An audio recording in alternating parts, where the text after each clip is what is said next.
연속적으로 심판을 선고받는 이 민족들입니다. 이것은 그 누구도 심판을 피해갈 수 없다는 것을 보여주는 것입니다. 심판이 더디 온다고 생각된다면 아직 내 차례가 되지 않았을 뿐이지 누가 과연 심판이 없다고 그렇게 말할 수 있겠습니까? 그래서 다른 민족의 심판들을 보면서 비웃을 것이 아니라 이 남은 민족들도 자기 자신을 돌아보고 하나님의 음성을 들어야 했습니다. 그래서 오늘은 이제 암몬과 에돔 족속의 이야기입니다.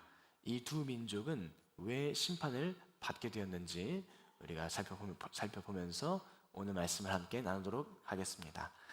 먼저 암몬입니다. 암몬의 1절을 또 2절을 이렇게 보면 1절에 이스라엘이 자식이 없느냐 상속자가 없느냐 말감이 갓을 점령하며 그 백성이 그 성읍들에 사는 것은 어찌 됨이냐.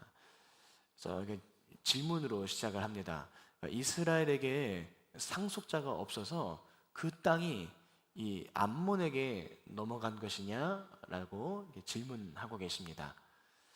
사실 이제 질문의 형식이지만 하나님께서 의도를 담은 말씀이시죠. 어떻게 암몬이 이스라엘의 땅을 점령할 수 있느냐, 그럴 권한이 없지 않느냐, 이런 질문을 주신 것입니다. 그래서 2절에 보니까 그러므로 보라 날이 이르매라고 말씀하시죠. 그래서 이 암몬이 이스라엘의 땅의 일부를 점령한 것 때문에 그러므로 심판과 멸망의 날이 임할 것이다 라는 그런 이야기가 1절과 2절을 통해서 주어졌습니다. 오늘 암몬은 왜 멸망을 선고받고 있습니까? 그것은 이스라엘을 공격했기 때문에 멸망을 당할 것이다 하고 약속받고 있죠. 이스라엘을 공격한 것이 암몬의 심판의 원인이었습니다. 이것은 하나님이 아브라함에게 주신 약속 때문이었죠. 창세기 12장 3절을 보면 너를 축복하는 자에게는 복을, 너를 저주하는 자에게는 저주를 내리겠다는 하나님의 약속이 여전히 유효해서 이스라엘 땅을 공격했던 암몬을 심판에 이르게 했던 것입니다. 하나님은 그분의 구속사 계획, 그분의 사명을 짊어질 그 아브라함의 자손들에게 이와 같이 철저한 약속, 보호를 약속하셨던 것입니다. 그래서 이스라엘을 공격하는 자들을 하나님이 대신 공격하실 정도로 철저한 약속, 보호가 약속되었던 것이죠. 그런데 이런 하나님의 약속이 이스라엘에게 주어졌음에도 암몬은 그 이스라엘을 공격했기 때문에 하나님께 정면으로 도전한 셈이 되었습니다. 우리가 이런 암몬의 심판의 원인을 보면서 우리도 깨닫고 또 경고받는 것은 하나님께서 편이 되신 존재들을 공격하지 말아야 된다는 것이죠. 하나님이 이스라엘의 편이 되셨기 때문에 이스라엘을 대적하는 것은 하나님을 대적하는 것과 같이 오늘날 하나님이 편이 되어주신 존재들을 우리가 대적하지 말아야 되겠다는 것입니다. 그런 의미에서 여러분, 성도를 공격하지 마세요. 성도를 대적하지 마십시오. 우리가 하나님이 세우신 영적 지도자들, 영적 지도자들과는 하나님이 함께 하신다는 그런 의식을 가지고 있지 않습니까? 그래서 그런 지도자들을 존중하고 또 섬기면서 그렇게 우리는 살아갑니다. 참 좋은 태도이지만, 그런데 이웃 성도에 대해서는 그렇게 생각하지 않을 때가 많이 있다는 거예요. 그래서 지도자에게는 잘하는데 이웃 성도에게는 잘하지 않습니다. 그러나 하나님은 어떤 분이십니까? 하나님은 어떤 지도자들, 목회자들의 편만이 아니시고 성도의 편이시라는 것을 기억해야 되지 않겠습니까? 모든 성도는 왕 같은 제사장으로서 하나님이 그들의 편이시지 않습니까? 그래서 하나님은 그분의 부르신 성도들과 함께 하시고 도우시는 분이라는 거죠. 그렇기 때문에 하나님이 부르시고 편 들어주시는 모든 성도들과 다투지 마시기를 바랍니다. 하나님이 저 이웃 성도의 편이 되시는데 내가 저 사람과 다투어서야 되겠습니까? 하나님은 내 편이시기도 하시지만 저 이웃 성도의 편이시기도 하십니다. 그래서 우리가 오늘날 교회 안에서 성도들과 다투는 것은 나의 영적인 형통을 가로막는 것이라는 걸 기억해야 되겠죠. 그리고 동일하신 하나님 아버지의 마음을 아프게 하는 것이고, 그것은 징계를 자초하는 일이 될 것입니다. 그래서 우리가 이 이스라엘의 편이 되어 주신 하나님을 바라보면서 우리도 같은 서로의 성도로서 다투는 마음을 우리가 내려놓아야 하겠습니다. 혹시 성도와 다투는 마음을 가지고 계시다면 오늘 여러분 화해하고 용서하는 마음을 구하시고, 무엇보다 하나님이 우리 서로의 편이 되신다는 것을 이해하고 정말 우리가 싸워야 될 존재가 저 원수막이라는 것을 다시 한번 기억하며 서로에 대해서는 화해하고 용서하는 그런 마음의 다짐이 있어야 되겠습니다. 그러면서 동시에 우리는 교회를 공격하지 말아야 되겠습니다. 하나님이 세우신 교회를 함부로 비난하고 공격하는 것이 얼마나 위험한 일일까요? 요즘 성도들이 교회를 비난하고 공격할 때 가지는 당위성, 가지는 어떤 한마디가 무엇입니까? 저런 교회는 참된 교회가 아니다, 이런 말로 교회를 비난하죠. 그렇게 대형 교회들을 비난할 수도 있고, 때로는 내가 몸 담았던 교회를 그런 방식으로 욕하며 떠날 수도 있을 겁니다. 내가 이런 경험을 했는데 이런 것은 교회의 모습이 아니야, 이건 참된 교회가 아니야, 이런 말로써 공격과 비난을 정당화하는 경향들이 있습니다.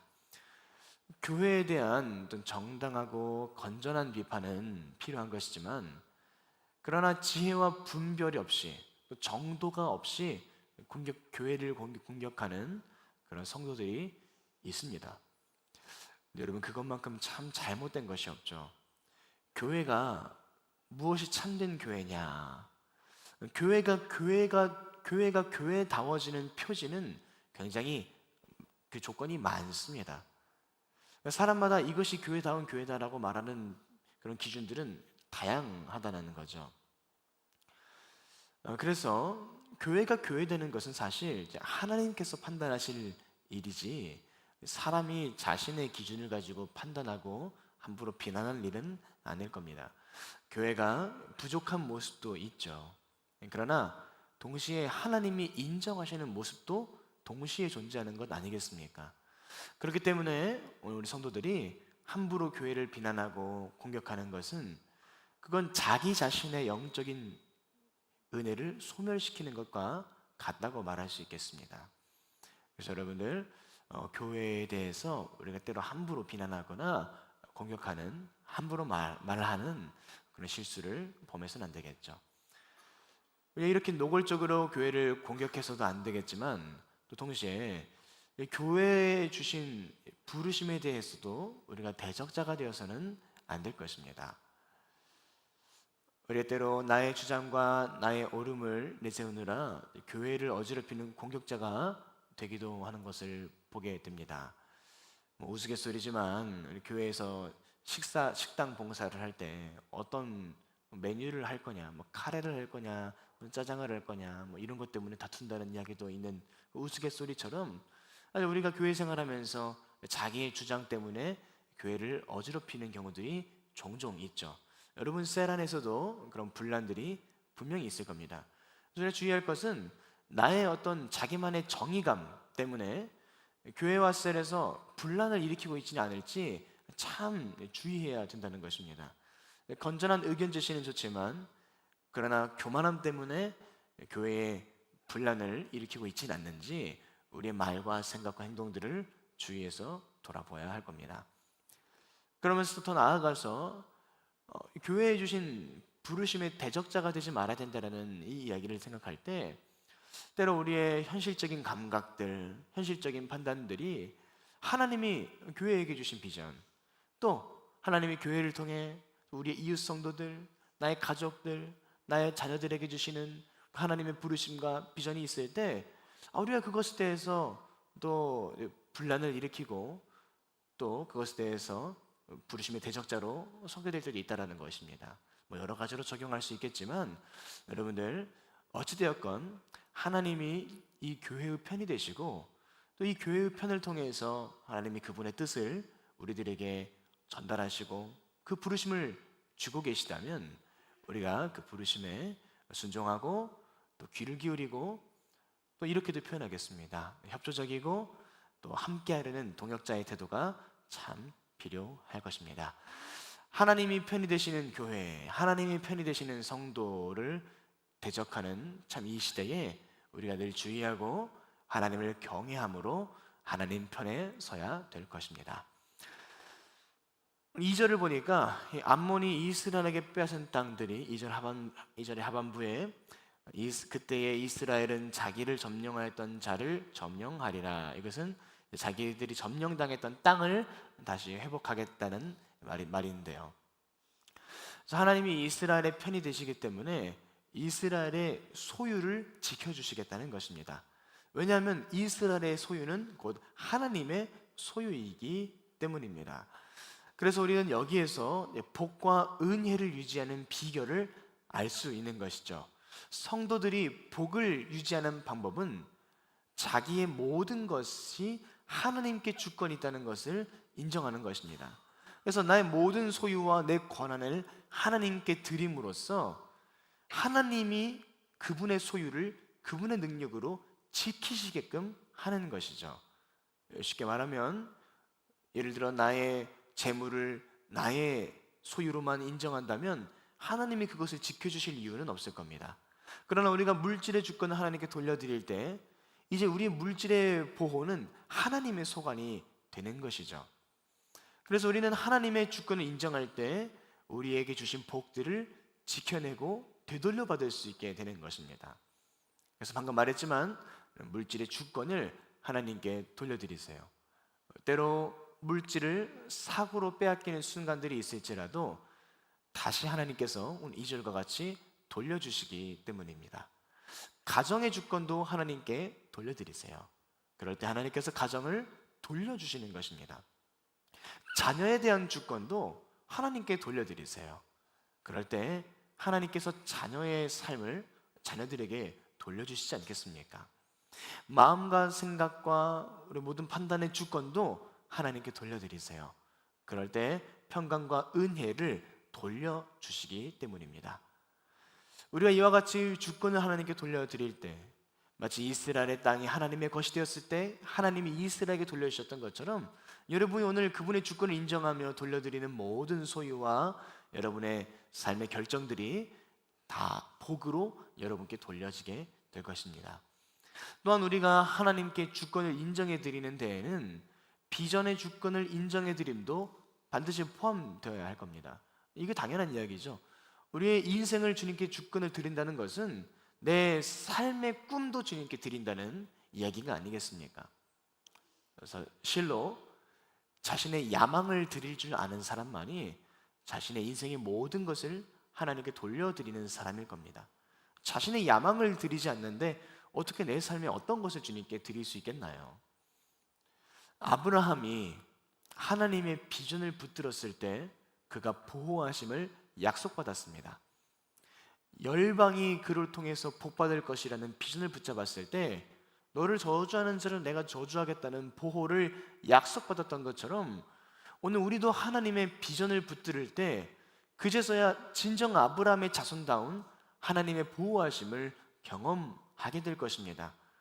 내 인생의 전체가, 내 모든 인생이 하나님의 비전을 위한 인생으로 드려질 때, 열방을 하나님 나라로 세우기 원하시는 그분의 선교적인 비전에 내 인생을 더욱 들여져 갈 때, 그때 우리의 인생이 빼앗겨도 돌려받는, 잃어도 회복하는 그런 도우심의 인생이 되지 않겠습니까?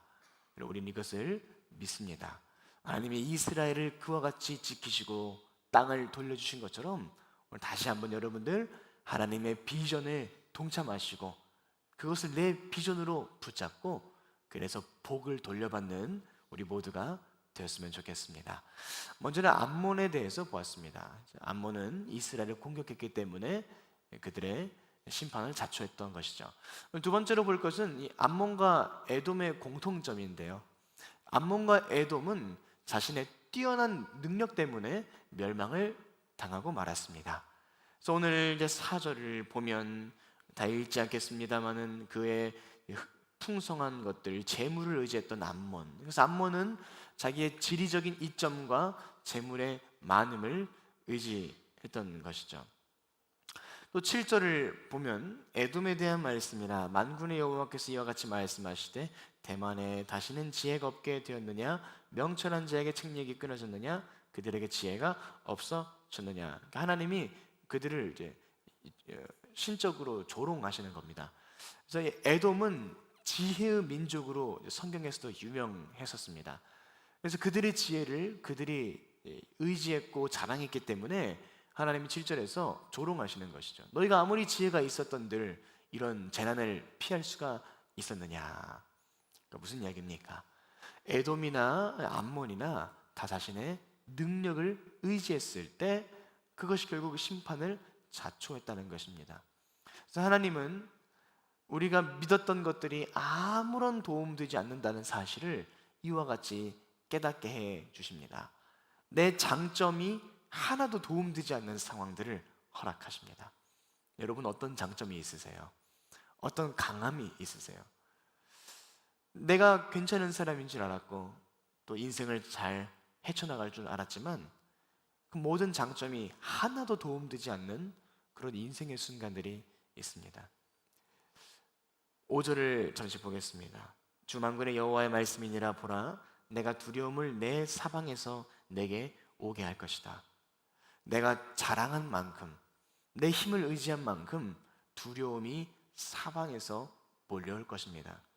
12절에 보면 여호와께서 이와 같이 술전을 마시는 습관이 없는 자도 반드시 마시겠거늘 내가 형벌을 면하겠느냐 면하지 못하리니 반드시 마실 것이다. 피할 수 없는 징계도 반드시 받게 될 거라는 거예요. 자기의 힘을 믿는 것만큼 위험한 일은 없습니다. 나는 내 어떤 장점과 능력을 믿고 의지하며 살아갑니까? 네, 감사하게도 하나님은 우리 성도들에게 인생이 거듭될수록 참 자기 능력을 믿을 수 없다는 것을 이렇게 알게 하시죠. 징계로, 인생의 고난으로 너의 힘을 네가 믿을 수 없다는 것을 자꾸 말씀하시면서 우리의 힘을 자꾸 빼시는 것 같아요. 우리의 욕심을 자꾸 빼세요. 우리의 어떤 놓지 못하는 고집을 자꾸 꺾어 놓으세요. 너 이래도 자꾸 고집 부릴 거냐? 너 이래도 자꾸 네 힘을 의지할 거냐? 능력이 특출난 것은 좋은 것만은 아닌 것 같습니다. 오히려 어딘가 늘 부족하고 연약해야 하나님을 의지할 수 있는 그런 마음이 되어서 그게 진짜 복이라 하겠죠. 진짜 그래서 돈이 좀 없는 게 복입니다. 돈이 없으십니까? 복입니다.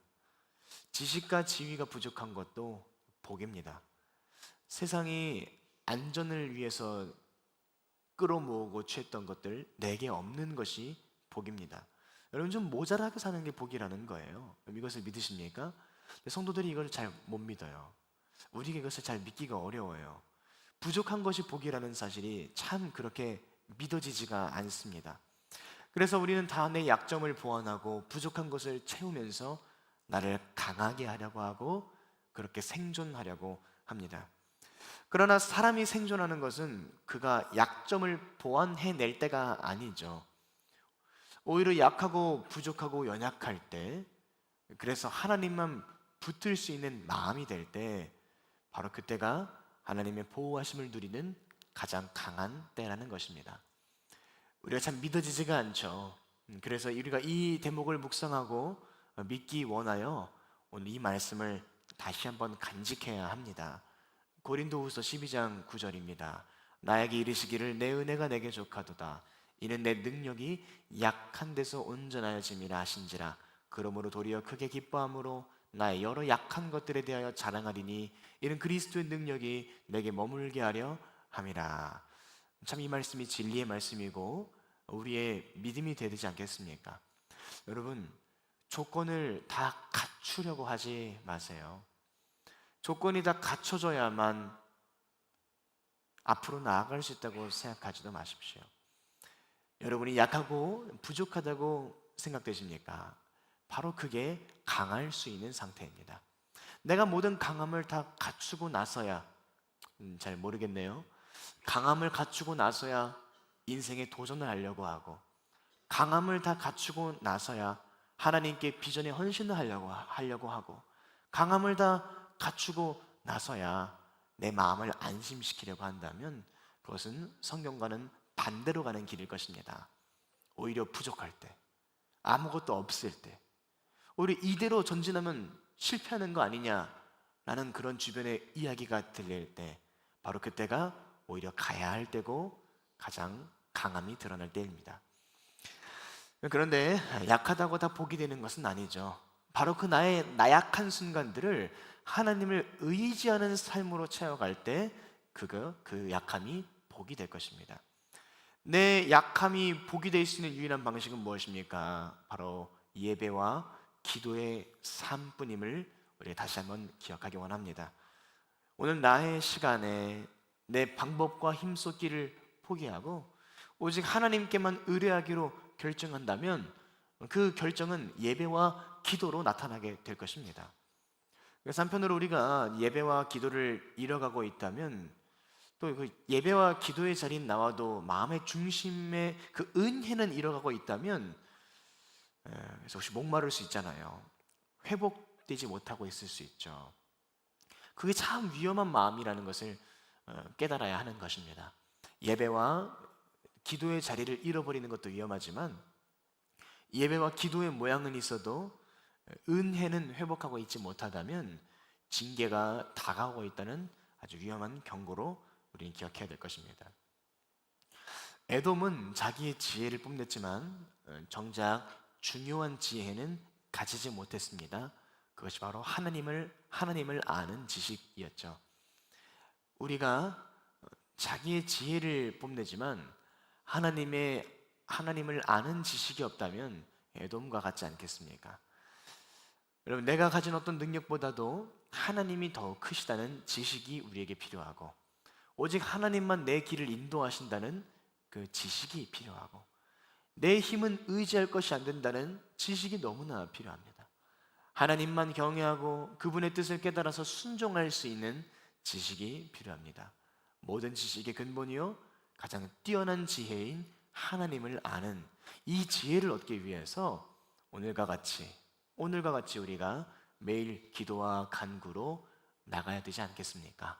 오늘도 우리가 기도하기 위해 이 자리에 나왔는데 우리의 인간적인 강함을 채우기 위해서 기도하지 마시고 하나님 아는 지식과 또 나의 약함 가운데 역사하시는 하나님을 구하는 그런 기도를 꼭 채우셔서 약할 때 강함 되시는 하나님을 여러분의 하나님으로 모시는 이 아침이 되시기를 바랍니다. 오늘 말씀을 마치면서 마지막 하나는 잠깐만 이야기하고 마치려고 합니다.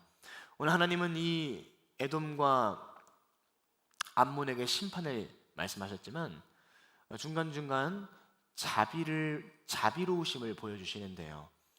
그것이 6절과 11절입니다. 6절을 보면 그러나 그 후에 내가 암몬 자손의 포로를 돌아가게 하리라 여호와의 말씀이니라. 11절에 내 고아들을 버려도 내가 그들을 살리리라 내 과부들은 나를 의지할 것이니라. 암몬과 에돔을 향한 심판 와중에도 여전히 하나님의 자비가 있다는 것을 보여주고 있습니다. 심판당하는 인생들에게 회복의 발판을 남겨두시는 하나님이신 것을 보여주는 것이죠. 두 가지로 우리가 묵상하고 마치겠습니다. 여러분, 지금 징계와 심판이 있어도 하나님은 자비를 남겨두셨습니다. 여러분이 하나님을 의지하고 의뢰한다면 하나님이 여러분에게 은혜를 오늘도 더하실 것입니다. 또 한 가지는 여러분들 이제는 깨달아야 합니다. 심판 와중에 6절과 11절처럼 하나님을 의지하는 사람들로서 남아야 할 것입니다. 우리가 심판을 받는다고 다 깨닫고 하나님의 사람들로 변화되는 것은 아니죠. 그리고 우리 심판 당할 만큼 많이 받지 않았습니까? 징계받을 만큼 인생의 많은 징계를 받았습니다. 이제는 하나님을 의지해야 합니다. 모든 인간적인 믿음, 인간적인 욕심을 다 내려놓고 인간적인 강함을 다 내려놓고 오늘 정말 하나님만 의지하기로 결단하는 우리 남은 인생들이 꼭 되기를 바랍니다. 기도하겠습니다. 하나님, 오늘도 이 암몬과 에돔의 심판을 보여주시면서 우리에게 깨닫게 하시고, 그리고 이제 우리에게 심판과 징계가 아니라 오히려 회복이요 축복이요 이스라엘과 같은 복을 주기를 원하시는 줄로 우리가 믿습니다. 하나님, 모든 주권을 하나님께 맡겨드리겠습니다.